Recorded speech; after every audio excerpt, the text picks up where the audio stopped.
Hi, good morning. My name is Reen Rose, and I am here to talk to you about happiness. All right. This is a subject that we talk about a lot, and I'm not going to get started too much until I know that Joy was a little late starting this morning, and anybody who's a Joy person, a Joy fan, for them, we finished watching Joy, and then we need to come and hop on. So that was me too, and Joy had a few more problems this morning with her getting everything working for her laptop and everything. So yeah, she was a little late. So there we are. I'm a little breathless running from one place to another because I always like to see her. Morning, ladies. Thank you for jumping on. I know if anyone was watching Joy, it's a bit of a quick turnover, but there we go. Morning. Hi, Susan. Alrighty. Oh, hi, Pamela. Oh, so many good people seeing here. Lovely to see everybody here because this is kind of a big day for me. I finished my 100 Ways a week or so ago, and I did a challenge, but my mind has been there going, okay, what should I do next? The conversation for happiness is not over, and I've learned a lot. From those 100 ways, I learned a lot about what the conversation needs to be as we go forward. And I had come up with an idea, and I thought, yes, this is what I'm going to do.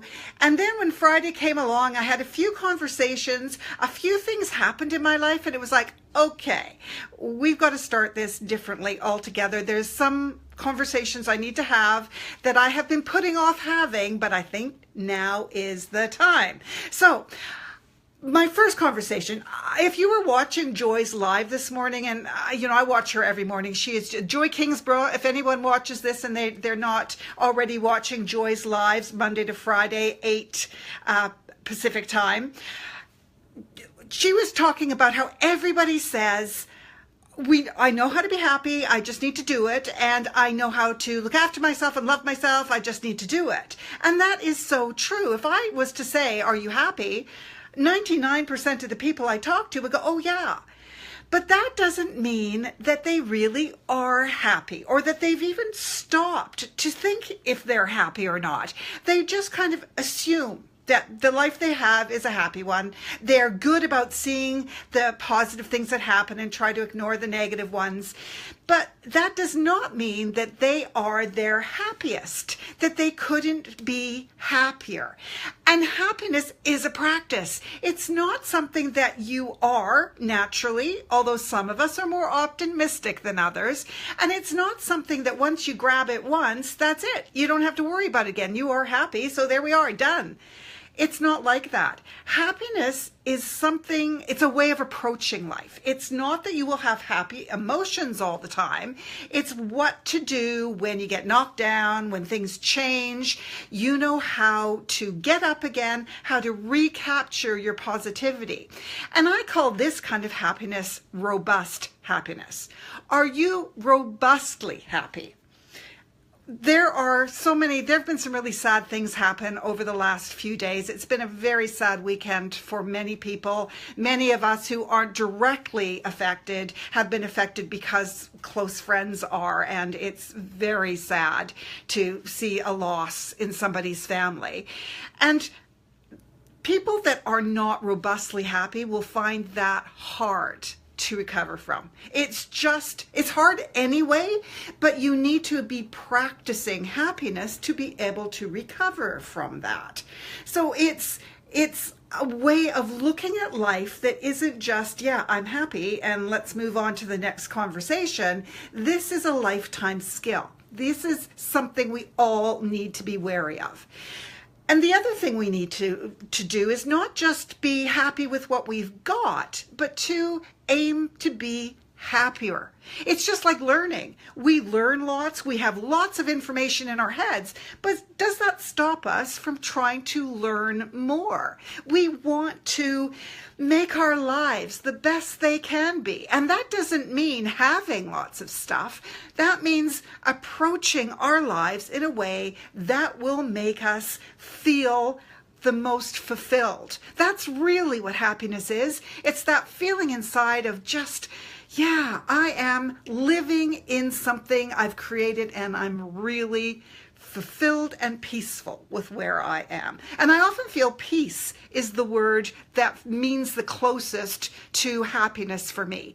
When I feel that sense of peace, then I know I have hit a point for that moment where I feel happy. That is it for me. Now, the reason this is a bit different. Oh, hi, Megan. And Joy, I see you're here as well. Thank you for jumping on. The direction. I said I was thinking of this and, trying to talk more about being happier and choosing to be robustly happy. If you have one area in your life where you aren't really so happy, you can kind of ignore it and just concentrate on the other areas you do like. But that area is going to sort of inch its way into the other parts of your life. If there is any area that's not super happy or that you don't feel some peace about, you need to work on that. And if you work on that area, every other area of your life will also be worked on. I could stand up and talk to any group of people of any sort in anywhere of the world, any part of the world, and I'm having the same conversation. So it doesn't matter what I choose as my focus. If that focus doesn't fit with your life, everything I say still will. It is one universal conversation, no matter where in your life you're trying to find peace. And the area that I'm going to start focusing on a little bit more, not because I thought I wanted to do this, but because I can't close my eyes to it any longer. This is something that has just been thrown in front of me over and over again over the last 5 years, and it's something that I have lived. And that conversation comes from our relationships, our romantic relationships, so our spouse or our boyfriend, girlfriend, our romantic other half, whoever that might be. I tend to say marriage because that was my experience, but it's whatever marriage is to you, common law marriage, whatever. The number of people, especially women, and especially entrepreneurial women, who are finding it difficult to live and share a life with another person is absolutely amazing. And Pamela, you are so there. Yeah, peaceful being single. And I talk to so many women who feel the same way. They're thinking, I think I'd rather be single. I think I'd rather be a single mom. I can't do this anymore. This is too frustrating. And yet, if we don't find a way through this, we're going to have an entire community of single entrepreneurial women. We're not going to have any one of them married or, living the peace and joy that you can get from your partner. There is something very special about having that one person that's got your back. But the conversation needs to change a little bit because our expectations are not right. And it's funny, I have a course coming up starting on Monday, and it's all about holidays and being happy and having your power during the holiday. And I talk about the exact same things. Expectation. Your expectations for your marriage, we need to talk about, just like we need to talk about expectations for a family get-together. We will be talking about understanding that nobody else is on your journey. You are the only one on your path. You may walk alongside your children and your partners, but they aren't on your path. They can't know everything you've been through, and you can't know theirs. And we need that understanding, whether it's at Christmas where you've got the whole family together and your sister and you have a bit of a get together, or your parents will act a certain way, or whatever it is, but we need that understanding. So every understanding, everything I talk about when it comes to happiness, we need to take on board. We need to teach this to our children.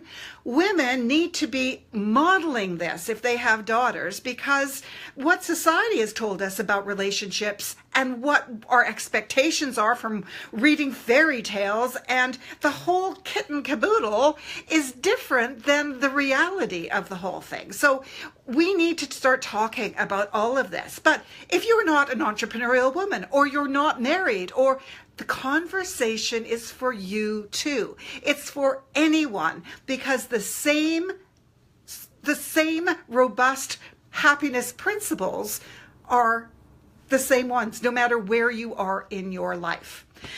So there we are. That is the intro to where I'm going to be going on my lives. They're still going to happen Monday, Wednesday, Friday, 8:15 Pacific time.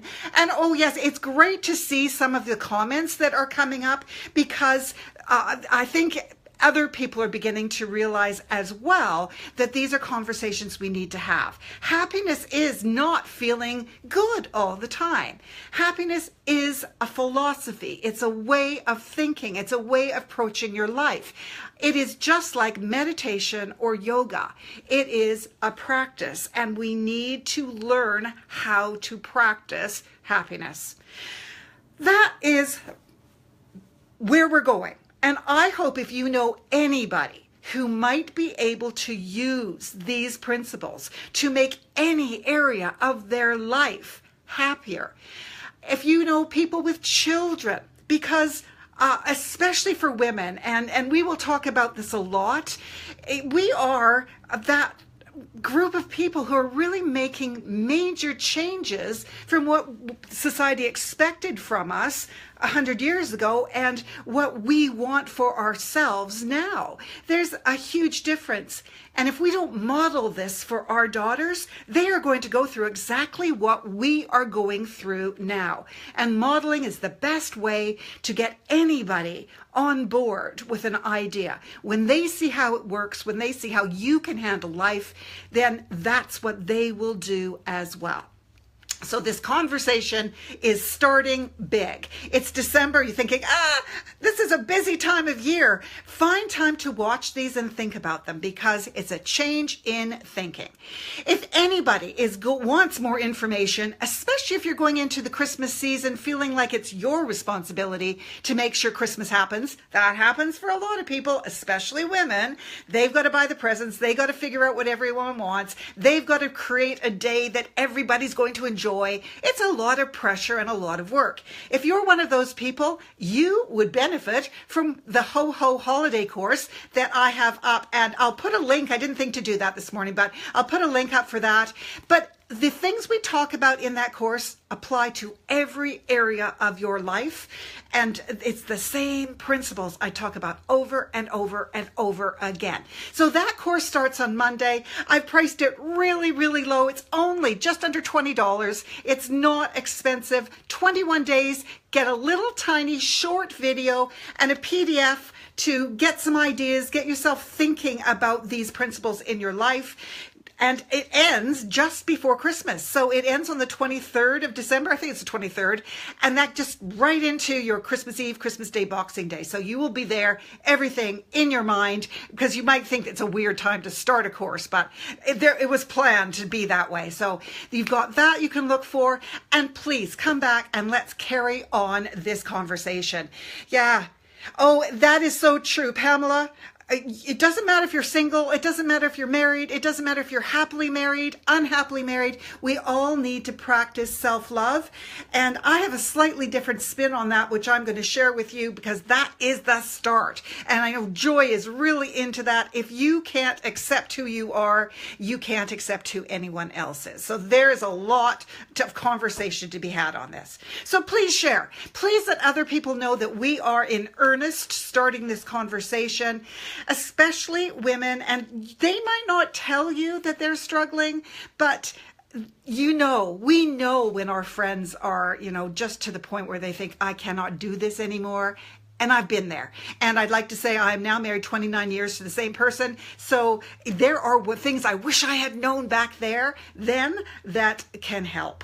So let's do it together. I hope to see you on Wednesday, 8:15 Pacific time. Thank you so much for being here with me. Have a fantastic day wherever you are, whatever you're doing, and I will see you again soon.